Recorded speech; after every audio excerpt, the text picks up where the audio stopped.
ಮೊದಲನೇದಾಗಿ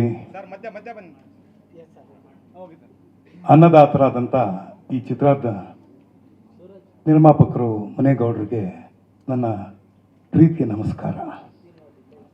ಹಾಗೆ ಸಿನಿಮಾಗೆ ನಿರ್ಮಾಪಕ ತಾಯಿ ಆದರೆ ಕ್ಯಾಪ್ಟನ್ ಆಫ್ ದ ಶಿಪ್ ಅಂತ ಕರೆಯೋದು ನಿರ್ದೇಶಕನಿಗೆ. ನನಗೂ ಮಹೇಶ್ಗೂ ವಯಸ್ಸಿನ ಅಂತರ ಜಾಸ್ತಿ ಇದ್ದರೂ ನಿರ್ದೇಶನ ಮಾಡಿದ ಮೇಲೆ ಅವನು ಗುರು ಸ್ಥಾನದಲ್ಲಿ ನಿಂತ್ಕೋತಾನೆ. ನಿನಗೊಂದು ದೊಡ್ಡ ನಮಸ್ಕಾರ. ಸಿನಿಮಾಗೆ ಕಳೆ ಕಟ್ಟೋದು ಸಂಗೀತ. ಅದು ಯಾವುದೇ ಕಾಲದಲ್ಲಿ ನಾವೆಲ್ಲ ಸುಮಾರು ವರ್ಷಗಳ ಹಿಂದಿಂದ ನೋಡ್ತಾ ಬಂದಿದ್ದು, ಒಂದು ರಂಗರಾವ್ ಇರ್ಬೋದು, ರಾಜನ್ ನಾಗೇಂದ್ರ ಇರ್ಬೋದು, ವಿಜಯ ಭಾಸ್ಕರ್ ಇರ್ಬೋದು, ಹಂಸಲೇಖ ಇರ್ಬೋದು. ನಮ್ಮ ಕಾಲದಲ್ಲಿ ಇದ್ದಂಥ ಸಂಗೀತಗಾರರಿಗೆ ಮೀರಿದ ಒಂದು ಪ್ರತಿಭೆ ಅಂದರೆ ಅರ್ಜುನ್ ಜನ್ಯ. ನಿಜವಾಗ್ಲೂ ನಿಮ್ಮ ಒಂದು ಕೆಲಸವನ್ನು ಬಹಳ ದಿನಗಳಿಂದ ನೋಡ್ಕೊಂಡು ಬರ್ತಾ ಇದ್ದೀನಿ. ನನ್ನ ಸೌಭಾಗ್ಯ, ನಿಮ್ಮ ಹಾಡುಗಳು ಇವತ್ತಿಗೂ ಮನಸ್ಸನ್ನು ಮುಟ್ಟುತ್ತೆ, ಕಿವಿಗೆ ತಟ್ಟತ್ತೆ, ನೂರಾರು ಕಾಲ ಅದು ಉಳಿಯುತ್ತೆ ಹಾಡುಗಳು. ಅಂಥ ಹಾಡುಗಳನ್ನ ನೀವು ಕೊಟ್ಟಿದ್ದೀರಾ. ಆಮೇಲೆ ಚಿತ್ರಕ್ಕೆ ಬಹಳ ದೊಡ್ಡ ಕೆಲಸ ಮಾಡೋ ಅಂದರೆ DOP ಅಂದರೆ ಫೋಟೋಗ್ರಾಫರ್ ಅಂತ ಕರಿಬೋದು, ಸಿನಿಮಾಟೋಗ್ರಾಫರ್ ಅಂತ ಕರಿಬೋದು. ಆ ಒಂದು ಸ್ಥಾನದಲ್ಲಿ ವಿಶ್ವಜಿತ್ ರಾವ್ ಇದ್ದಾರೆ, ಅವರಿಗೆ ಧನ್ಯವಾದಗಳು. ಹಾಗೆಯೇ ಎಡಿಟರ್ ಸುರೇಶ್ ಆರ್ಮುಗಮ್ಗೆ ನನ್ನ ಧನ್ಯವಾದ ಹೇಳ್ತೀನಿ. ಈ ಚಿತ್ರದಲ್ಲಿ ಏನಾಗುತ್ತೆ ಅಂದರೆ, ಸಿನಿಮಾ ರಂಗದಲ್ಲಿ ತುಂಬ ಜನ ಹಿಂದೆ ಕೆಲಸ ಮಾಡ್ತಾ ಇರ್ತಾರೆ, ಆದರೆ ಕಣ್ಣಿಗೆ ರಂಜಿಸೋದು ನಾಯಕ ಮತ್ತು ನಾಯಕಿ. ಅದು ಆ ಕಾಲದಿಂದ ಬಂದಿದೆ. ನಾವೆಲ್ಲ ರಾಜ್ಕುಮಾರು ಭಾರತಿ, ರಾಜ್ಕುಮಾರು ಲೀಲಾವತಿ, ರಾಜ್ಕುಮಾರು ಮಂಜುಳಾ ಹಾಗೆ ನೋಡ್ಕೊಂಡು ಬಂದಾಗ, ಈಗ ನಮ್ಮ ಒಂದು ತಾರಾ ಜೋಡಿ ಅಂತಂದರೆ ಅತ್ಯಂತ ಯಶಸ್ವಿಯಾದ ಜೋಡಿ ನೀನಾಸಂ ಸತೀಶ್ ಅಂಡ್ ರಚಿತಾ ರಾಮ್. ಕಣ್ಣಿಗೆ ಹಬ್ಬ ಅವರಿಬ್ಬರು ನೋಡ್ತಾ ಇದ್ರೆ. ಹಾಗೆ ನಮ್ಮ ತಂಡದ ಬೇರೆ ಎಲ್ಲ ಕಲಾವಿದರು ಬಂದಿದ್ದಾರೆ. ಇವತ್ತು ಭಾಳ ಖುಷಿಯಾಗತ್ತೆ. ಅದರಲ್ಲಿ ಮುಖ್ಯವಾಗಿ ಈ ಅಯೋಗ್ಯ 2 1 ಮಾಡುವಾಗಲೇ ನನಗೂ KR ಪೇಟೆಗೂ ಮಂಡ್ಯದಲ್ಲೇ ದೊಡ್ಡ ಗಲಾಟೆ. ನಾನಿನ್ನೂ ಮರೆಯಲ್ಲ ಆ ಏಟ್ಗಳು. ಪಾಪ ನೀನು ತಿಂದು ನನ್ನ ಕೈಯಿಂದ.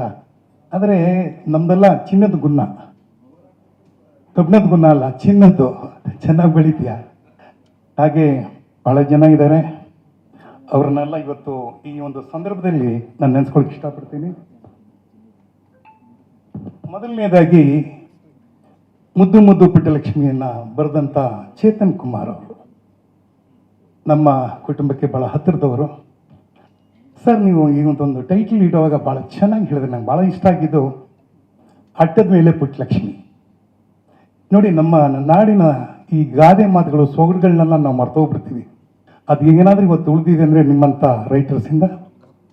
ಮತ್ತೊಂದು ದೊಡ್ಡ ಪ್ರತಿಭೆ ಅಂದರೆ, ನಮಗೆಲ್ಲ ಫ್ಯಾನ್ಸ್ಗಳಿರ್ತಾರೆ, ಆದರೆ ನಾನು ಮಸ್ತ್ಗೆ ಫ್ಯಾನು.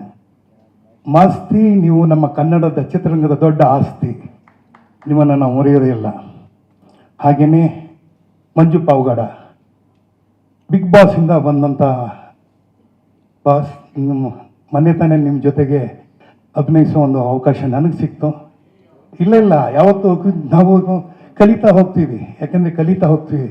ಒಂದು ವಯಸ್ಸು ದಾಟಿದ ಮೇಲೆ ಕಲಿಯೋದೇ ಜಾಸ್ತಿ, ಅಂದರೆ ಅನ್ಲರ್ನಿಂಗ್ ಅಂತ ಹೇಳ್ತಾರೆ. ಹಾಗಾಗಿ ಇದಕ್ಕೆ ಮುಖ್ಯವಾಗಿ ಇವತ್ತು ಎಲ್ಲರ ಹಿಂದೆ ಒಂದು ಶಕ್ತಿ ಅಡಗಿರುತ್ತೆ.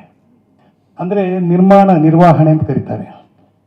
ನನಗೆ ಈ ಸಿನಿಮಾಗೆ ಈ ನರಸಿಂಹ ಇದಾನಲ್ಲ, ಇವನಿಗೆ ಇನ್ನೂ ಕಾರ್ಡೇ ಆಗಿರಲಿಲ್ಲ. ಆವಾಗ ನಾನು ಕಾರ್ಯದರ್ಶಿಯಾಗಿದ್ದೆ. ಅಣ್ಣ, ನನಗೆ ಹೆಂಗಾದ್ರೂ ಕೆಲಸ ಕೊಡಿಸೋಣ, ಅಣ್ಣ ನನಗೆ ಹೆಂಗಾದ್ರೂ ಕಾರ್ಡ್ ಕೊಡಿಸೋಣ ಅಂತಂದ. ಇವತ್ತು ನಾನು ಅವನ್ನ, ಅಣ್ಣ ಹೆಂಗಾದ್ರೂ ಒಂದು ಪಾಠ ಕೊಡಿಸೋಣ, ನನಗೆ ಅಣ್ಣ ನನಗೆಲ್ಲದೂ ಒಂದು ಪಾಠ ಕೊಡಿಸೋಣ.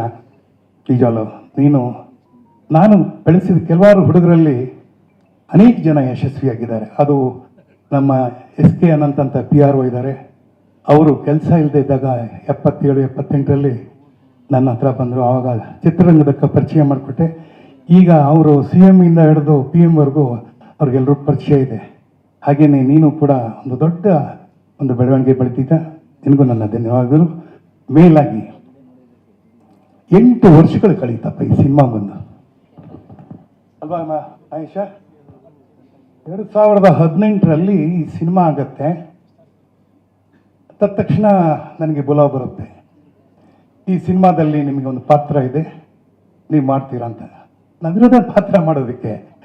ಹಾಗಾಗಿ ಅವತ್ತು ಈ ಚಿತ್ರದಲ್ಲಿ ಶಾಮಣ್ಣನ ಪಾತ್ರ ಕೊಟ್ಟರು, ಅಂದರೆ ಬ್ರೋಕರ್ ಶಾಮಣ್ಣ ಅಂತ. ನನ್ನ ಒಂದು ಅದೃಷ್ಟ, ನೀನಾಸಂ ಕೂಡ ಅವ್ರಿಗೂ ಗುರುಕಾರ ಅಂತರು, ನನಗೂ ಗುರುಕಾರ ಅಂತರು. ನಾನು ಅವ್ರು 2-3 ಸಿನಿಮಾದಲ್ಲಿ ಮಾಡಿದ್ದೀನಿ. ಅಂದರೆ ಈ ರಂಗಭೂಮಿ ಕಲೆ ಇದೆಯಲ್ಲ, ಅದು ಶಾಶ್ವತ, ಅದು ಯಾವತ್ತೂ ಕೈ ಬಿಡಲ್ಲ. ಇವತ್ತು ನಾವು ಹೆಮ್ಮೆಯಿಂದ ಹೇಳ್ಬೋದು, ಅಲ್ಲೊಬ್ಬ ನೀನಾಸಂ ಸತೀಶ್, ಇಲ್ಲೊಬ್ಬ ರಂಗಾಯಣ ರಘು, ಅಲ್ಲೊಬ್ಬ ಮಂಡ್ಯ ರಮೇಶ್ ಇಂತೆಲ್ಲ ಹೇಳ್ಬೋದು. ಇದಕ್ಕೆಲ್ಲ ಬಂದಿರೋದು ರಂಗಭೂಮಿಯ ಒಂದು ಬುನಾದಿ ಅಂತ ಹೇಳ್ತೀನಿ. ಸಂಕೋಚ ಪಡ್ಬಿಡಿ, ಜೋರ ಬಿಡಿರಪ್ಪ ಚಪ್ಪಾಳೆ. ನನಗೆ ಈ 8 ವರ್ಷದಲ್ಲಿ ಆದ ಅನುಭವಗಳು ಅಂತಂದರೆ, ಒಂದು ನೆಟಕ್ಕೆ 1-2 ನಿಮಿಷ ಜಾಸ್ತಿ ತಗೋಬೋದಾ ನಿರ್ಮಾಪಕರೇ? 1-2 ನಿಮಿಷ. ಸ್ವಲ್ಪ ಎಮೋಷ್ನಲ್ ಆಗುತ್ತೆ. ಅದು ನನಗೂ ರಚಿತಾರಾಮ್ ಚೆನ್ನಾಗಿ ಗೊತ್ತಿದೆ. ನನ್ನ ಮಗಳ ಮದುವೆ ಸಂದರ್ಭ ಅದು 2018. ಇನ್ನೇನು ಒಂದು ತಿಂಗಳಲ್ಲೋ ಒಂದು 15 ದಿವಸದಲ್ಲೋ ಮದುವೆ ಆಗುತ್ತೆ ಅಂತ ಹೇಳಿದಾಗ, ಅಲ್ಲೂ ಕೂಡ ಮದುವೆದೇ ಗಲಾಟೆ. ಆ ಸಿನಿಮಾದ ಕೊನೆ ಸೀನು ಹಾಗೆ ಬರುತ್ತೆ. ಅಲ್ಲಿ ಫೈಟ್ ಮಾಡಿ ಅದು ಮಾಡಿ ಕೊನೆಗೆ ಜೋಡಿನ ಸೇರಿಸ್ತೀವಿ. ಯಾಕೆಂದರೆ ಈ ಬ್ರೋಕರ್ ಶಾಮಣ್ಣನ ಏನು ಮಾಡ್ತಾನೆ, ನಾಯಕನೇ ವಿಮರ್ಶಿಸ್ಬಿಟ್ಟಿರ್ತಾನೆ. ಬೇರೆಯವರೆಲ್ಲ ಹೆಣ್ಣು ನೋಡಿರ್ತೀವಿ, ಈಗ ಗಂಡು ನೋಡ್ತೀವಿ. ನನ್ನ ಮಗಳಿಗೆ ನಾನು ಗಂಡು ನೋಡಿರಲ್ಲ. ಆದರೆ ಆ ಒಂದು ಜೋಡಿಯಾಗಿ ಬರುತ್ತೆ.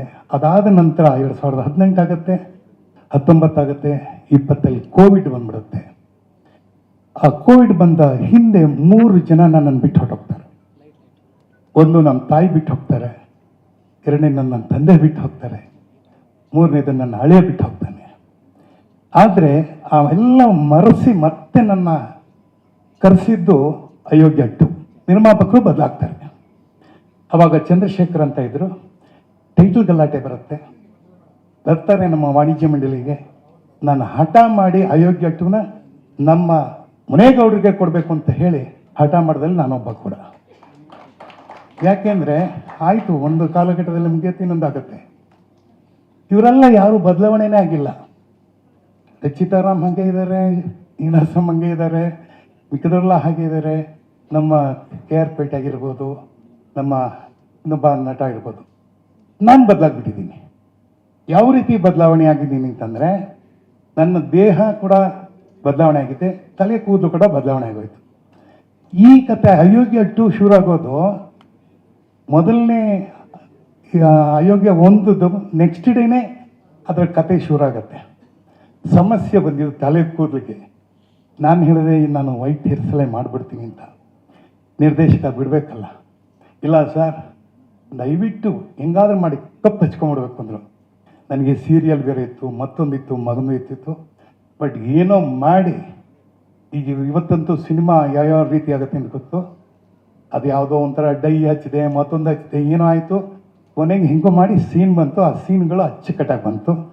ನನಗೆ ಈ ಜರ್ನಿ ಇದೆಯಲ್ಲ, ಈ journey is very important in my career.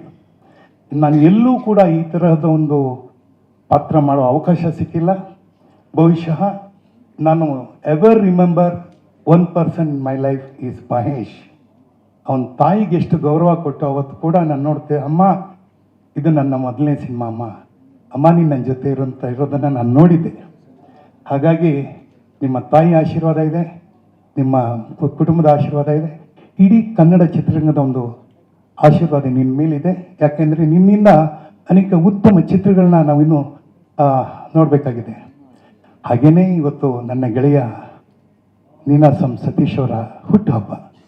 ನೋಡಿ ಏನು ಕೋಇನ್ಸಿಡೆನ್ಸ್ ಅಂದರೆ, ಅವನ ಹುಟ್ಟುಹಬ್ಬ ಹಾಗೂ ಈ ಚಿತ್ರದ ಬಿಡುಗಡೆ August 14, August 15 independence day. So ನಮಗೆ ಅವತ್ತು ಹುಟ್ಟುಹಬ್ಬ, ಈ ಚಿತ್ರ ಬಿಡುಗಡೆ ಆಗೋ ದಿವಸನೂ ಹುಟ್ಟುಹಬ್ಬ, ಇವತ್ತು ಹುಟ್ಟುಹಬ್ಬ.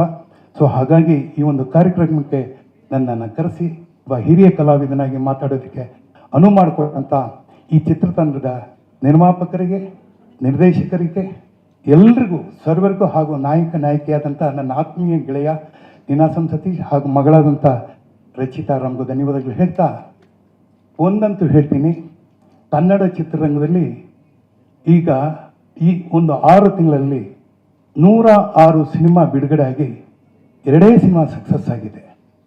ಥಿಯೇಟರ್ಗಳು ಸಿಗ್ತಾ ಇಲ್ಲ. ಕನ್ನಡ ಸಿನಿಮಾ ಮಾಡಿದ್ರೆ ಕೂಡ ತಾರತಮ್ಯ ಮಾಡಿ ಬೆಳಗಿನ ಶೋ ಕೊಡ್ತಾ ಇದ್ದಾರೆ. ಹಾಗಾಗಿ ನಾವು ವಾಣಿಜ್ಯ ಮಂಡಳಿಯಿಂದ ಅನೇಕ ಹೋರಾಟಗಳನ್ನ ಮಾಡ್ತಾ ಇದ್ದೀವಿ. ಸಬ್ಸಿಡಿ ನಿಲ್ಲಬಾರ್ದು, ಆಮೇಲೆ ನಮಗೆ ಕೊಡಬೇಕಾದ ಅವಾರ್ಡನ್ನು ಇನ್ ಟೈಮ್ ಕೊಡಬೇಕು, ಹಾಗೂ ಬೇರೆ 200 ರೂಪಾಯಿದು ಟ್ಯಾಗ್ ಇಡಬೇಕು ಅಂತ ಹೇಳಿದ್ದೀವಿ. ಅದು ಸದ್ಯದಲ್ಲಿ ಆಗತ್ತೆ. ಸೊ 200 ರೂಪಾಯಿ ಆಯಿತು ಅಂದರೆ ಪ್ರತಿಯೊಬ್ಬನು ನಮ್ಮ ಸಿನಿಮಾಗಳನ್ನ ನೋಡುವಂಥ ಅವಕಾಶ ಸಿಗುತ್ತೆ ಅಂತ ಹೇಳ್ತಾ, ಈ ಒಂದು ಅವಕಾಶ ಮಾಡಿಕೊಟ್ಟಂಥ ತಮ್ಮೆಲ್ಲರಿಗೂ ಹಾಗೂ ಮಾಧ್ಯಮದ ಮಿತ್ರರಿಗೂ ನನ್ನ ಧನ್ಯವಾದಗಳು ಹೇಳ್ತೀನಿ. ಮತ್ತೊಮ್ಮೆ Ninasam Sathish, happy birthday to you. God bless you. Thank you.